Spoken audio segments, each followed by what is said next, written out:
دین اس قانون کو کہتے ہیں جس کے مطابق زندگی گزاری جائے.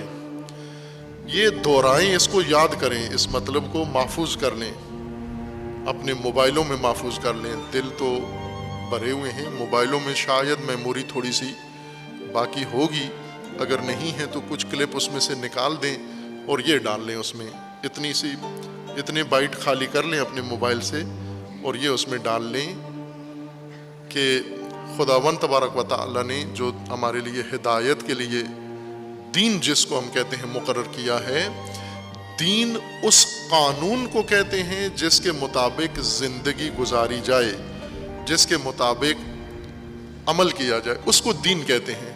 لیکن جسے پڑھ لیا جائے، جسے مان لیا جائے، جس پر ایمان ہو، جس کے صحیح ہونے کے بارے میں انسان کی رائے ہو، اس کو دین نہیں کہتے.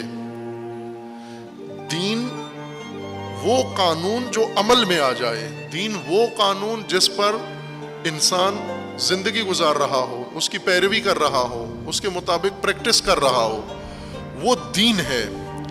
جو لاگو نہیں ہے وہ دین نہیں ہے. وہ آپ کا ایمان ہے، نظریہ ہے، علم ہے، ہسٹری ہے، وہ آپ کی دین نہیں ہے. اللہ نے تمہارے لیے یہ ہدایت قرآن کو دین بنایا ہے، یعنی اس کو نافذ کرنا ہے، آپ نے روزمرہ کی زندگی اس کے مطابق گزارنی ہے.